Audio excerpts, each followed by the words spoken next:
Hello students, welcome you in this class. It's the class of mechanics. Physics की ये class है.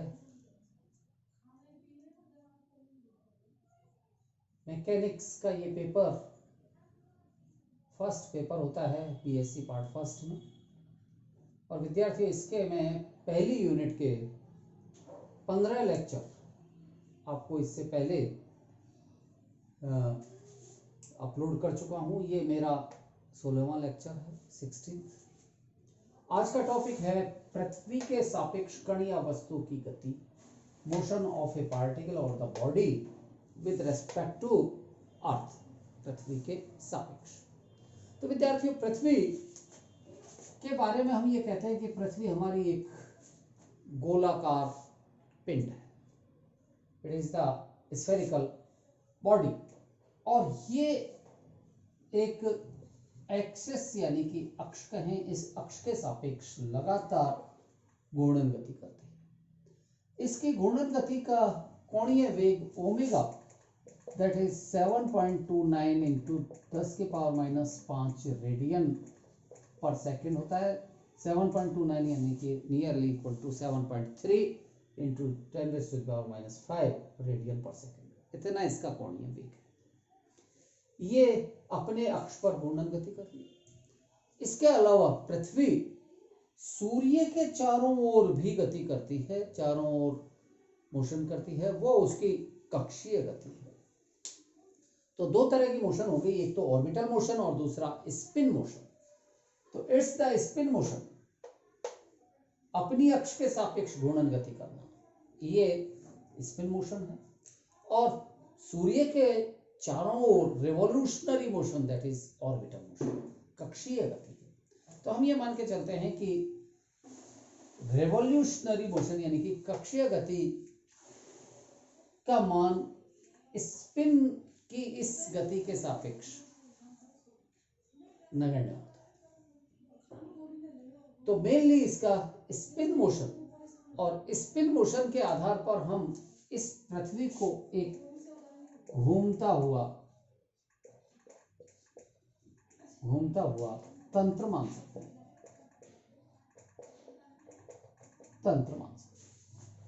इसका मतलब ये एक घूमता हुआ तंत्र है. पृथ्वी हमारी एक घूमता हुआ तंत्र है जिसका कोणीय वेग ओमेगा है. पृथ्वी के बिल्कुल मध्य में से ये केंद्र बिंदु होता है, और पृथ्वी के इस केंद्र बिंदु के सापेक्ष पृथ्वी तल पर एक काल्पनिक रेखा अगर हम देखें, पृथ्वी तल पर ये काल्पनिक रेखा है जो इस पृथ्वी को दो भागों में बांटती है. पृथ्वी का एक भाग ऊपर का और एक भाग नीचे का. इस ऊपर वाले भाग का नाम होता है उत्तरी गोलार्ध, और ये नीचे वाला भाग दक्षिणी गोलार्ध होता है. विद्यार्थियों, ये चीजें आप पिछली क्लासेस में ज्योग्राफी या जो सामान्य ज्ञान, सामाजिक ज्ञान की किताबें होती थी उनमें पढ़ा है आप लोगों ने. तो ये बीच में से दो भागों में ये भूमध्य रेखा इसको काटती है. ये रेखा कहलाती है भूमध्य रेखा, मीन्स इक्वेटर. इसको भूमध्य रेखा, इक्वेटर कहते हैं, विषुवत रेखा भी कहते हैं. अब इससे पृथ्वी के ऊपर काल्पनिक रेखाएं, इस तरह की काल्पनिक रेखाएं, ये जो काल्पनिक रेखाएं होती हैं इनको हम नाम देते हैं अक्षांश. अक्षांश, लेटरल लाइंस. ऐसे ही नीचे की भी ये अक्षांश होती है. ये तो उत्तरी गोलार्ध की अक्षांश और दक्षिणी गोलार्ध की अक्षांश ये है. इसके अलावा एक चीज और सामान्य ज्ञान के रूप में आपको पता होनी चाहिए कि पृथ्वी पर के तल पर हम काल्पनिक ऊपर से नीचे की ओर भी रेखाएं बनाते हैं, जैसे खरबूजे की लाइनें होती हैं. इन रेखाओं का नाम देशांतर रेखाएं कहा जाता है लॉन्गिट्यूड लाइंस, देशांतर रेखाएं होती हैं। इस तरह से हमारी पृथ्वी का एक निरूपण है। अब हम आते हैं हमारे टॉपिक पर कि माना पृथ्वी के तल पर हम लोग हैं और हम जहां पर हैं, ये शायद आप में से कुछ विद्यार्थियों को पता हो कि हम पृथ्वी के तल पर उत्तरी गोलार्ध में हैं। हमारे जो कंट्री इंडिया है वो उत्तरी गोलार्ध में है और इंडिया के बिल्कुल बीच में से कर्क रेखा निकलती है जिसका अक्षांश 23.5 डिग्री होता है। तो दो तरह के अक्षांश ये ऊपर के गोलार्ध में और नीचे के गोलार्ध में है। उत्तरी गोलार्ध में कर्क रेखा का और नीचे के गोलार्ध में मकर रेखा। तो ये दोनों लाइंस हैं और दोनों के लेटरल हैं 23.5 23.5 डिग्री अक्षांश। इस तरह से अब मान लिया जाए कि ये हमारी पृथ्वी है, केवल इसको फिगर से ही समझना है। इसका ये केंद्र बिंदु है और इस केंद्र बिंदु के सापेक्ष में एक इधर की ओर देखता हूं तो ये एक ऊपर की ओर अक्ष हुआ और इस अक्ष पर पृथ्वी हमारी कोणीय वेग ओमेगा से घूर्णन गति करती है। यहां केंद्र के सापेक्ष भूमध्य रेखा का निरूपण इस तरह से किया जा सकता है। ये भूमध्य रेखा का निरूपण है,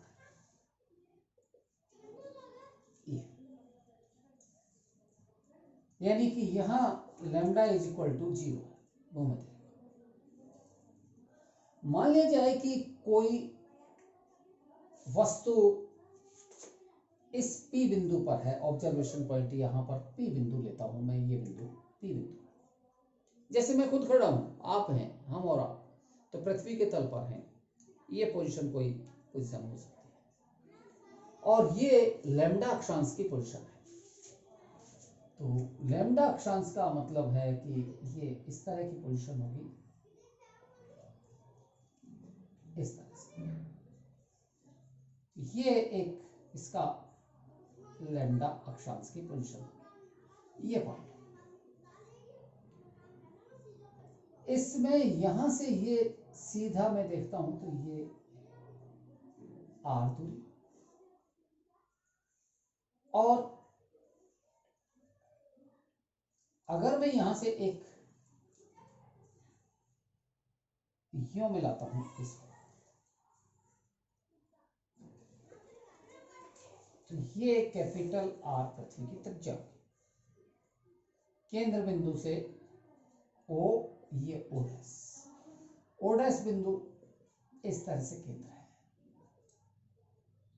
ये लैम्डा अक्षांश की पोजीशन है और यहां बिंदु P है और इस बिंदु P पर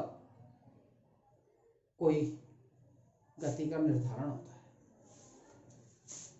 अगर मैं इसको केंद्र बिंदु से मिलाता हूं यहां से और इसको बिल्कुल सीधा निकाल देता हूं ऊपर की ओर, सीधा ऊपर,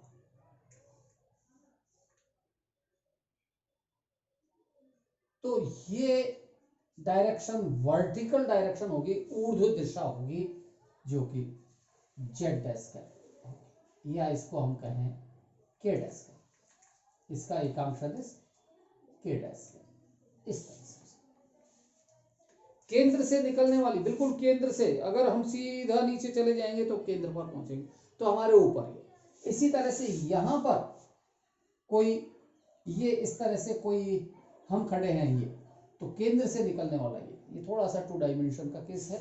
तो आप ये मान के चले कि ये एक पूरा का पूरा गोला और इस गोले पर ये वस्तु रखी हुई है। मैं अभी एक मिनट लेता हूँ इस तरह से।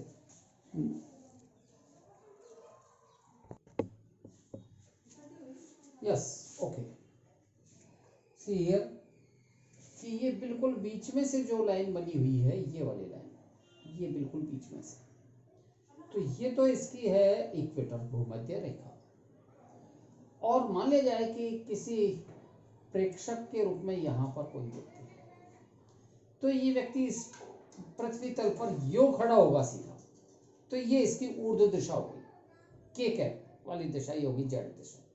अगर कोई व्यक्ति यहाँ खड़ा है तो इसकी दिशा ये हो जाएगी, और ये यहाँ खड़ा है तो ये हो जाएगी। और इसी तरह से अगर भूमध्य रेखा पर भी कोई व्यक्ति खड़ा है तो उसकी दिशा ये होगी। इसकी आप ध्यान रखिए, ये वाली जेड दिशा होगी, ऊर्ध्व दिशा ये होगी। इसी तरह से नीचे अगर कहीं खड़ा है तो वो उसकी ऊर्ध्व दिशा ये नीचे की ओर ऊर्ध्व दिशा होगी। तो ये केवल हमारा एक दृष्टि भ्रम हो सकता है, बाकी जहां पर है वहां पर ये जेड दिशा होगी इस तरह से, इसके लंबवत। और यहां से अगर मैं अंदर जाऊंगा तो सीधा इसके केंद्र पर पहुंचूंगा। इसलिए यहां पर ये मेरा कोई पी बिंदु है, इस पी बिंदु पर मैं खड़ा हूं, तो मेरे लिए ऊर्ध्व दिशा ये वाली दिशा होगी, और इसके नीचे तक जाऊंगा तो ये केंद्र होगा। और जब ये केंद्र बिंदु होगा तो यहां से लेकर यहां तक की ये त्रिज्या आर होगी, ये वाली त्रिज्या भी आर होगी। इसी तरह से यहां तक की दूरी भी आर होगी, यहां से यहां तक की भी, और ये सारी दूरियां इस इक्वेटर से ये दूरी आर होगी। इक्वेटर का मतलब ये केंद्र वाली दूरी, ये वाली केंद्र वाली रेखा।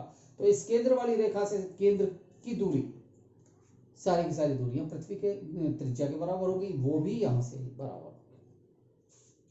अब इसमें इससे मैं यहां से एक ये देख रहा हूं कि ये वाली डायरेक्शन, ये डायरेक्शन ऊपर से जैसे ये वाली यहां नीचे आके, तो ये ऊपर वाला ये इसका ये है, और यहां से मैं ऊपर से ही मिलाते हुए इसको नीचे लेके आता हूं यहां तक, ये इसके तो केंद्र से, और इसको केंद्र से मिला देता हूं मैं अंदर इसमें, और एक ये ऊर्ध्व वाली दिशा, तो इन दोनों के बीच में केंद्र वाली तो ये दिशा होगी, ये जो केंद्र पे जाएगी, और ये ऊर्ध्व दिशा ये, इन दोनों के बीच का कोण, ये कोण कहलाता है अक्षांश कोण। इसी तरह से अगर ऊपर जाएंगे तो कोण का मान बढ़ता चला जाएगा, और ऊपर बढ़ता चला जाएगा, और इस जगह पर आकर के ये कोण 90 डिग्री हो जाता है। तो ये कोण लैम्डा कोण होगा, अक्षांश कोण। ओके, इस तरह से ये अक्षांश कोण लैम्डा है, इसके साथ में ये एकांतर कोण ये भी लैम्डा कोण है, और यहां इसके समांतर ये मैंने एक लाइन रखी, तो ये ओमेगा की लाइन। अब इसमें एक्स वाई देखें अपन, तो ये चूंकि इधर वाली ये है, ये अक्षांशीय, इसको मैं एक स्पर्श रेखा यहां ड्रा करता हूं, तो ये एक्स कैप होगा, एक्स कैप का मतलब आई डैश कैप डायरेक्शन। इसके लंबवत ये इधर जो ऊपर से ये आई है, इसको मिलाएंगे तो ये डायरेक्शन ये वाई कैप दिशा, वाई कैप का मतलब जेड जे डैश कैप। और हम इसमें ये देखते हैं कि एक इस फिगर की व्यवस्था को मैं यहाँ पर अलग से और बना दूं, जैसे ये बिंदु, ये तो नीचे की ये डायरेक्शन है, यहाँ पर ये डायरेक्शन ऊपर की है जो कि जेड डायरेक्शन। ये मेरे पास में पॉइंट है, और इस पॉइंट से इसके पैरेलल ये जो आर डायरेक्शन है, तो ये कोण मेरा लैम्डा, ये वाला कोण भी लैम्डा है, और यहां से एग्जैक्ट ऊपर की ओर ये ओमेगा की डायरेक्शन है। इसमें हम ये देखते हैं कि ये एक्स डायरेक्शन इधर है, ये जेड डायरेक्शन है, ये एक्स डायरेक्शन, और इसके ये इधर वाई डायरेक्शन, ये। तो जब मेरे पास में ये कोण लैम्डा है, तो ये वाला कोण मेरे पास में 90 माइनस लैम्डा होगा, और ये 90 माइनस लैम्डा होगा, और ये फिर कोण लैम्डा आ जाएगा, और ये कोण वापस से 90 माइनस लैम्डा।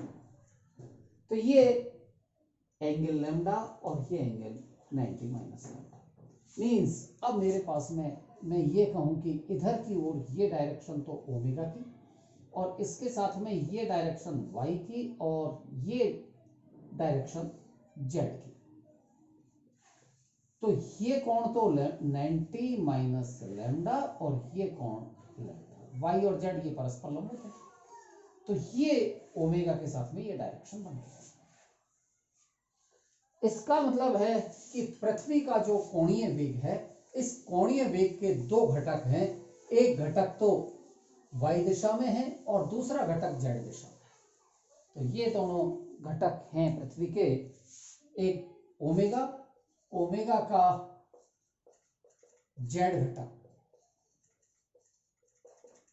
z के साथ में, तो ये एंगल z के साथ में लैम्डा एंगल है, ओमेगा का z के साथ में, ओ इट विल बी लैम्डा।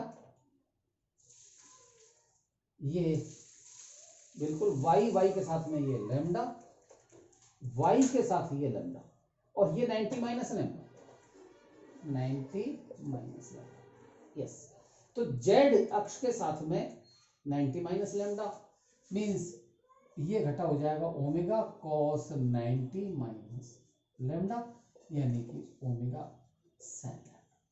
इसी तरह से ओमेगा का y घटक ये होगा ओमेगा, और y के साथ में ओमेगा का कोण है lambda, it is omega cos lambda. विद्यार्थियों, आपको मैंने ये बताया था कि जैसे मान लिया जाए कि ये कोई वेक्टर a है और ये कोण थीटा है, तो इस वेक्टर a का इधर घटक जिधर थीटा है ये तो होता है a cos थीटा, और ये वाला घटक होता है a sin थीटा, चूंकि ये कोण 90 माइनस थीटा। तो इसी तरह से यहाँ जब 90 माइनस थीटा वाला 90 माइनस लैम्डा वाला है, तो इसका घटक तो होगा omega sine lambda, that is omega a sin theta इस रूप में। इसी तरह से ओमेगा कॉस लैम्डा, ये a cos थीटा के रूप में। तो ये घटक होंगे ओमेगा के, यानी कि जिस अक्षांश पर, जिस प्रेक्षण बिंदु पर कोई वस्तु या कोई कण स्थित है, उसके लिए पृथ्वी के कोणीय वेगों के घटक, ओमेगा के घटक ओमेगा साइन लैम्डा, ये z घटक है, ओमेगा कॉस लैम्डा ये y घटक है। इसलिए ओमेगा में भी रिटन, ओमेगा को लिखा जा सकता है पहले y घटक, that is omega cos lambda into z square, plus दूसरा omega sine lambda into k square. तो ये पृथ्वी का कोणीय वेग होगा, ये पृथ्वी का कोणीय वेग है, समीकरण एक। विद्यार्थियों, अब तक जो हमने पढ़ा है वो एक बार मैं फिर से ब्रीफ कर देता हूं कि ये मेरी पृथ्वी, और इस पृथ्वी का केंद्र बिंदु ये, और इस पृथ्वी के इस तल पर हम खड़े हैं, या तल पर कोई वस्तु है जिसकी गति होती है, उस गति को मुझे एक्सप्लेन करना है, उस गति को मुझे पढ़ना है। तो यहाँ पर पृथ्वी का कोणीय वेग ओमेगा, इस कोणीय वेग ओमेगा की वैल्यू ये है। इसके दो घटक होंगे, एक तो z घटक, यानी कि इसको सीधा मैं निकाल देता हूं, तो ये z घटक होगा, और ये z घटक में ये कोण इसकी ज्योमेट्री से बनता है 90 माइनस लैम्डा, इसलिए इसका ये घटक आएगा ओमेगा कॉस 90 माइनस लैम्डा, यानी कि ओमेगा साइन लैम्डा। इसके 90 डिग्री पर y अक्ष होता है, तो ये 90 माइनस लैम्डा है, ये लैम्डा, तो इसका ये घटक ओमेगा कॉस लैम्डा। और कोई भी सदिश जब इस तरह से बीच में होता है कि जैसे ये x एक्सिस ले लें, ये y एक्सिस ले लें, और यहाँ पर ये वेक्टर a ले लेते हैं, ये कोण थीटा है, तो वेक्टर a इसको लिखा जाता है ax i cap plus ay j, इसी तरह से लिखते हैं, आप जानते हैं इसको। और जब ये लिखा जाता है तो ax की वैल्यू, यानी कि a का x घटक, ax की वैल्यू, तो ये आएगा a cos theta i cap plus y घटक a sin theta j cap. तो उसी तरह से यहाँ पर ये लिखा, मैं समझता हूँ अब आपको ये इक्वेशन एक्सप्लेन हो गई होगी। और ये थोड़ा सा एक समझने का है कि पृथ्वी के तल पर जो अक्षांश रेखाएं हैं वो हॉरिजॉन्टल होती हैं, हॉरिजॉन्टल मींस जो पृथ्वी के तल के पैरेलल होती हैं, और दूसरी देशांतर रेखाएं हैं वो पृथ्वी के उत्तरी ध्रुव से दक्षिणी ध्रुव को मिलाने वाली रेखाएं होती हैं। तो ये लैम्डा एक अक्षांश के रूप में है, और लैम्डा अक्षांश पर कोई प्रेक्षण है, तो वहां पर ओमेगा की वैल्यू ये होगी। क्योंकि पृथ्वी एक घूर्णी तंत्र है और घूर्णी तंत्र में आभासी बल कार्य करते हैं, और ये आभासी बल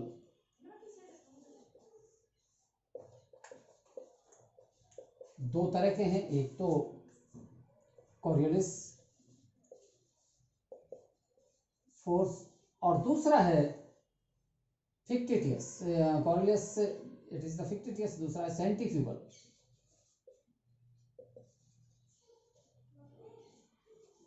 फोर्स, अपकेंद्रित।